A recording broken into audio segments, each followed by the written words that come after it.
नमस्कार दोस्तों, स्वागत है आपका हमारे चैनल पर। अगर आप एसएससी, सीजीएल, सीएचएसएल या किसी भी कॉम्पिटिटिव एग्जाम की तैयारी करते हैं तो यह वीडियो आपके लिए बेहद इंपॉर्टेंट है। आज हम पंचवर्षीय योजनाओं के 20 सबसे महत्वपूर्ण प्रश्न उत्तर बताएंगे आप लोगों के लिए, जो बार बार एग्जाम में पूछे जाते हैं। इसीलिए वीडियो को अंत तक जरूर देखें, क्योंकि एक भी प्रश्न आपकी परीक्षा में आ सकती है। चलिए शुरू करते हैं। देखिए हम लोग पढ़ते हैं, चलिए शुरू करते हैं, टाइम नहीं गवाते हैं। पंचवर्षीय योजनाओं के बारे में पढ़ लेते हैं इससे, क्योंकि बहुत इंपॉर्टेंट ये है।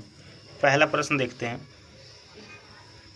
पहला प्रश्न है, भारत में पहली पंचवर्षीय योजना कब शुरू हुई? इसका राइट आंसर हो जाएगा 1 अप्रैल 1951 में, 51 में, 1 अप्रैल 1951 में। इसका राइट आंसर हो जाएगा 1 अप्रैल 1951 में। भारत में पहली पंचवर्षीय योजना कब शुरू हुई? 1 अप्रैल 1951 में। नेक्स्ट देखिए, क्वेश्चन नंबर सेकेंड है, पहली पंचवर्षीय योजना का मुख्य उद्देश्य क्या था?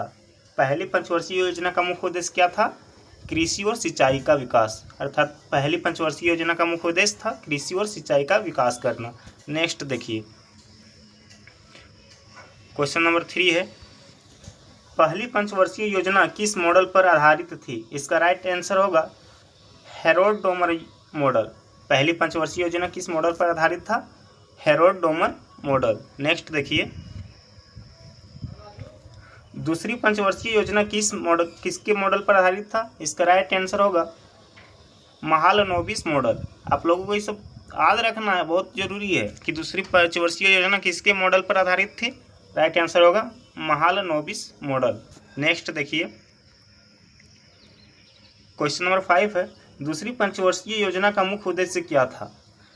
इसका राइट आंसर देखिए, इसका राइट आंसर होगा भारी उद्योग का विकास। अर्थात दूसरी सेकेंड पंचवर्षीय योजना का उद्देश्य क्या था? भारी उद्योग का विकास। और पहली का कृषि। पहली का उद्देश्य क्या था? देख लीजिए आप लोग, थोड़ा ध्यान से देखिए, पहली का क्या था? कृषि और सिंचाई का। पहली पंचवर्षीय योजना का उद्देश्य था सिंचाई और कृषि का, कृषि और सिंचाई का विकास पहली पंचवर्षीय योजना का था।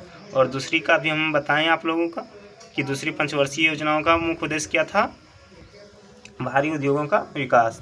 नेक्स्ट है, तीसरी पंचवर्षीय योजना का मुख्य लक्ष्य क्या था?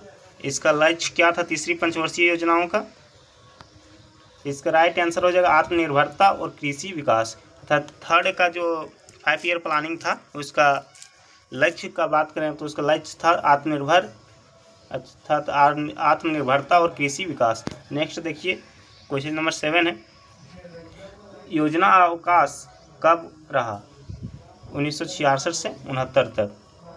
योजना आयोग जो था ना, उस समय लाया था योजना अवकाश। वही पूछा है कि कब से कब तक रहा, तो 66 से लेके 69 तक। नेक्स्ट देखिए, क्वेश्चन नंबर 8 है, चौथी पंचवर्षीय योजना का मुख्य उद्देश्य क्या था? इसका राइट आंसर होगा विकास के साथ स्थिरता और आत्मनिर्भरता। अर्थात चौथी पंचवर्षीय योजना का मुख्य उद्देश्य क्या था? विकास के साथ स्थिरता, स्टेबिलिटी जिसको को बोलते हैं, और आत्मनिर्भरता, सेल्फ डिपेंडेंसी। नेक्स्ट है क्वेश्चन नंबर 9, पांचवी पंचवर्षीय योजना का प्रसिद्ध नारा क्या था? इसका प्रसिद्ध नारा क्या था? गरीबी हटाओ। गरीबी हटाओ इसका प्रसिद्ध नारा था। ये नारा जो है सो इंदिरा गांधी ने, उस समय इंदिरा गांधी थी पीएम भारत की, उसने दिया था गरीबी हटाओ। तो वही पंचवर्षीय योजना का प्रसिद्ध नारा था। बहुत इंपॉर्टेंट क्वेश्चन है ये। नेक्स्ट देखिए, पांचवी पंचवर्षीय योजना किसके समय से पहले समाप्त कर दी गई? इसका राइट आंसर होगा जनता पार्टी सरकार। अर्थात जनता पार्टी जो 1978 में बनी थी, चौधरी चरण सिंह जी के पार्टी था ये, वही इस पार्टी से प्रधानमंत्री बने थे।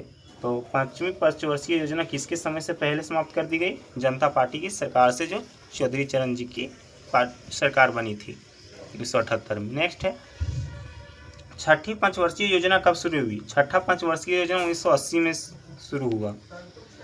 नेक्स्ट देखिए, सातवीं पंचवर्षीय योजना का मुख्य उद्देश्य क्या था? इसका राइट आंसर हो जाएगा क्वेश्चन नंबर 12 है, 7वीं पंचवर्षीय योजना का मुख्य उद्देश्य क्या था? इसका मुख्य उद्देश्य 7वीं पंचवर्षीय योजना का मुख्य उद्देश्य हो जाएगा रोजगार, उत्पादन और आत्मनिर्भरता। क्या था? आत्मनिर्भरता। ये सब 7वीं पंचवर्षीय योजना का मुख्य उद्देश्य था। नेक्स्ट देखिए, क्वेश्चन नंबर 13 है, 8वीं पंचवर्षीय योजना कब शुरू हुई? 8वां कब शुरू हुआ? 1992 में। और इससे पहले हम बताएं 7वां कब हुआ था? 1980 में। 1980 में ये 7वां था और 8वां 1992 में। नेक्स्ट देखिए, क्वेश्चन नंबर 14 है, 8वीं पंचवर्षीय योजना का मुख्य फोकस क्या था? इसका लक्ष्य पूछा है 8वीं पंचवर्षीय योजना का। इसका था मानव संसाधन विकास। ये इसका मुख्य उद्देश्य था 8वीं पंचवर्षीय योजना का। नेक्स्ट देखिए, 9वीं पंचवर्षीय योजना का मुख्य उद्देश्य क्या था? इसका मुख्य उद्देश्य था सामाजिक न्याय और समानता। 9वीं पंचवर्षीय योजना का मुख्य उद्देश्य सामाजिक न्याय और समानता। नेक्स्ट देखिए, क्वेश्चन नंबर 16 है, 10वीं पंचवर्षीय योजना का लक्ष्य क्या था? 10वीं पंचवर्षीय योजना का लक्ष्य था 8% वार्षिक आर्थिक वृद्धि। आप लोग याद रखिएगा कि 10वीं पंचवर्षीय योजना का मुख्य लक्ष्य क्या था? तो 8% वार्षिक आर्थिक वृद्धि था इसका 10वां का। यहाँ 10 है तो आप लोग 2 कम करके सोचिएगा क्या होगा? तो 8 होगा। तो 8% वार्षिक आर्थिक वृद्धि। चलिए नेक्स्ट देखिए, 11वीं पंचवर्षीय योजना का नारा क्या था? इसका नारा था तेज और समावेशी विकास। 11वीं पंचवर्षीय योजना का नारा था तेज और समावेशी विकास। समावेशी विकास अर्थात इंक्लूसिव ग्रोथ जिसको बोलते हैं हम लोग, faster and more inclusive growth. ये कौन सी परियोजना का नारा था? तो 11वीं। नेक्स्ट देखिए, क्वेश्चन नंबर 18 है, 12वीं पंचवर्षीय योजना का नारा क्या था? 12वीं पंचवर्षीय योजना का नारा था तेज, समावेशी और सतत विकास। तेज यानी फास्टर, मोर इंक्लूसिव और सस्टेनेबल डेवलपमेंट इसका 12वीं पंचवर्षीय योजना का नारा था। नेक्स्ट देखिए, क्वेश्चन नंबर 19 है, भारत की अंतिम पंचवर्षीय योजना कौन सी थी? भारत का लास्ट नंबर का कौन सा परियोजना था? तो 12वीं पंचवर्षीय योजना था 2012 से 17 तक जो चला था। और इसको जब प्रधानमंत्री बने नरेंद्र मोदी तो इसको फिर हटा दिए थे। 2014 में घोषणा किए थे, 15 में इसके लिए एक कानून पेश किया गया, फिर 17 में इसको हटा दिया गया था। 17 तक चला था ये योजना, उसके बाद समाप्त हो गया और इसके स्थान पर नीति आयोग का गठन किया गया था।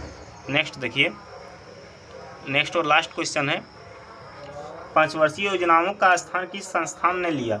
इसका राइट आंसर होगा नीति आयोग। नीति आयोग हम अभी बताएं कि इसका जो स्थापना है वो 2015 में किया गया था, लेकिन जो यह पंचवर्षीय योजना चला था वो 2017 तक चला था।